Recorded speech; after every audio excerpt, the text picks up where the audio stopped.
Is there a country in Europe that can crush a Russian invasion?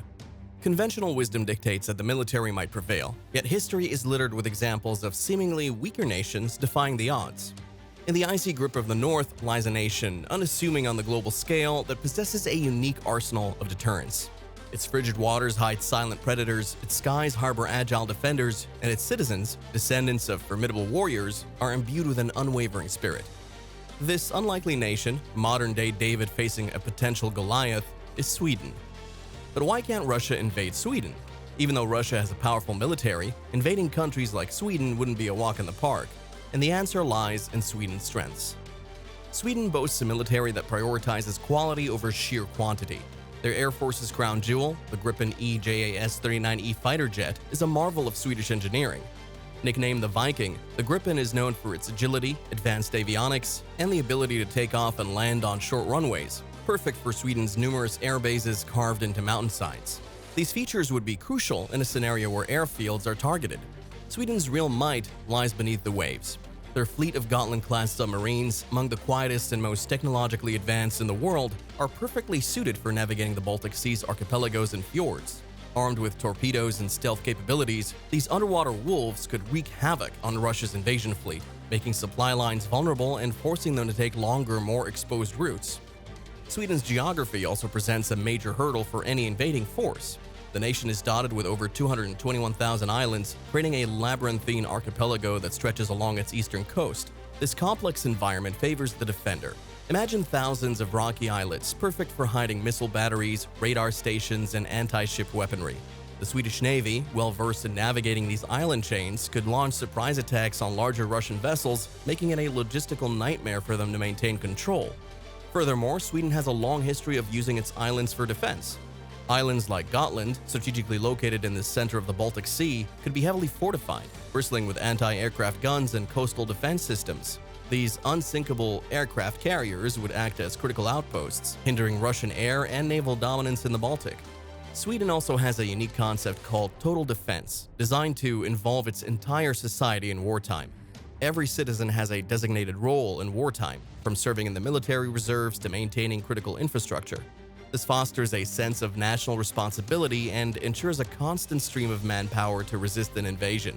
Unlike a professional military, defeating Sweden would mean facing a mobilized populace, extending the conflict, and making occupation extremely difficult. But the biggest reason as to why Russia cannot look towards Sweden is NATO. Sweden has got a green signal from the bloc, which means more military, economic, and political opportunities to contain Russian aggression. Sweden participates in joint military exercises and maintains close political ties with NATO members. So an attack on Sweden would likely be seen as a threat to the entire Baltic region, triggering a strong response from NATO in terms of military aid, intelligence sharing, and potentially even direct troop involvement. But the biggest defense against Russia is the Swedish population and their willpower. Swedes are known for their love of country and strong national identity. An invasion would undoubtedly spark a fierce resistance movement. Sweden's well-trained military, despite its smaller size, compulsory military service ensures a large pool of citizens with basic military training. Combined with a highly motivated population, this could lead to a protracted guerrilla war, bogging down any Russian attempt at occupation. When discussing guerrilla warfare, it's important to note that Sweden shares a border with Finland, also a NATO member, with the Torn River forming a significant part of the boundary. Despite not being mountainous, for Russia to approach this region, they would need to navigate through Finland, a challenging task even without Finland being part of NATO. The Soviet Union attempted to invade Finland in 1939, resulting in a failure for them. We'll delve deeper into why Finland presents such a formidable barrier to Russian invasion, despite its size, in a future video. However, in this discussion, our focus remains on Sweden. If Russia were to advance, Sweden would likely have sufficient time to fortify its side of the Torn River, utilizing it as a natural defense, much like Finland has fortified its border during Russia's engagement in Ukraine. Even if Russia overcame Finland's defenses and breached Swedish fortifications of the Torn, their challenges wouldn't end there. They would enter a densely forested area ideal for guerrilla warfare, where Sweden's numerous armed hunters and gun owners could effectively hide and form a substantial resistance force.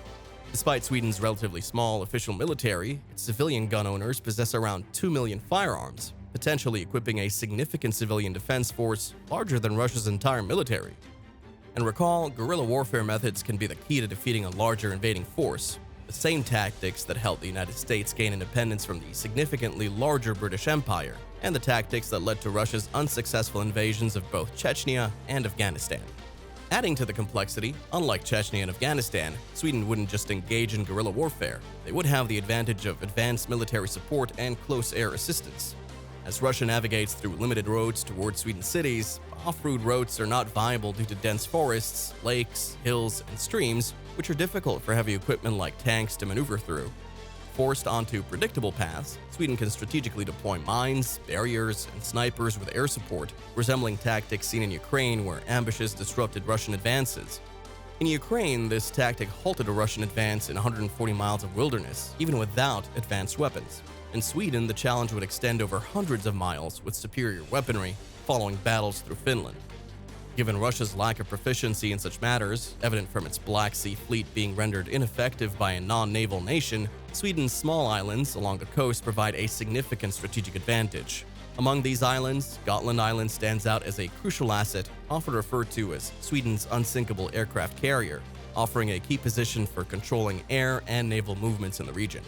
In Sweden's Baltic Sea region, there are other similarly large islands or groups, one under Denmark's ownership and one autonomous. These could potentially serve as other unsinkable aircraft carriers for Sweden.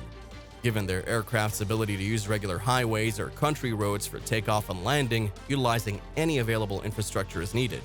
One of Sweden's long-standing military strategies has been to prevent significant enemy troop landings. Thanks to their discussed technological edge, achieving this mission is relatively straightforward for them. Sweden has strategically built one of the world's most formidable naval forces to safeguard its coastal waters and territorial integrity. The HMS Gotland serves as a prime example of Sweden's naval prowess, renowned for its stealth capabilities surpassing even nuclear submarines. Capable of remaining submerged for extensive periods, the HMS Gotland achieved a remarkable feat by approaching a U.S. aircraft carrier and capturing photographs without being detected, a testament to its unparalleled stealth technology. The Swedish Navy boasts 3 submarines equipped with similar silent running capabilities, showcasing just a fraction of their naval strength. With such advanced assets at their disposal, Sweden could potentially thwart a Russian invasion with relative ease. This is particularly notable as Russia's Baltic fleet lacks adequate troop landing vessels, assuming they could navigate the shoreline without hindrance. A challenge exacerbated by the redeployment of key troop carriers to the Black Sea for operations in Ukraine. But Sweden's naval supremacy extends beyond submarines. The country's fleet includes a diverse array of surface vessels, ranging from patrol boats to frigates armed with advanced anti-ship and anti-aircraft systems. These assets not only bolster Sweden's coastal defenses, but also provide a robust deterrent against any hostile maritime incursions. On top of that, Sweden's naval doctrine emphasizes versatility and adaptability. In addition to conventional naval capabilities, Sweden has invested significantly in amphibious warfare capabilities, including hovercraft and landing craft designed to swiftly transport troops and equipment to shore. This integrated approach ensures that Sweden maintains a comprehensive defense posture, capable of countering a range of maritime threats. Plus, Sweden's strategic geographical position enhances its naval effectiveness. The Baltic Sea's intricate archipelago offers natural advantages for defensive operations, with numerous islands providing strategic vantage points and potential bases for naval operations. In recent years, Sweden has also strengthened its maritime surveillance and reconnaissance capabilities, deploying advanced radar systems and unmanned aerial vehicles to monitor and protect its maritime borders. This proactive approach enables Sweden to detect and respond swiftly to any potential threats, enhancing overall maritime security. Additionally, Sweden actively collaborates with neighboring NATO allies and participates in joint naval exercises to enhance interoperability and collective defense capabilities. Such partnerships bolster Sweden's maritime resilience and reinforce regional stability in the Baltic Sea area. At present, these vessels find themselves confined to the Black Sea as a result of Turkey's closure of the Bosphorus Strait. In this arena, their effectiveness has been greatly diminished due to Ukraine's deployment of anti-ship missiles, many of which originate from Sweden. From Sweden's standpoint, neutralizing Russia's military presence doesn't necessitate a total defeat. Their primary objective is to disable the scant ships capable of landing troops, rendering Russia's strategic ambitions futile. This targeted approach, if successful, would prevent Russia from establishing a significant foothold. It's worth noting that Sweden doesn't require the complete destruction of these vessels, rather just sinking a sufficient number to render them inefficient would suffice. So Sweden's military might be smaller, but it's well equipped. Their Navy and Air Force have advanced technology that makes them a real force to be reckoned with. Imagine high-tech jets and silent submarines making things difficult for any attacker.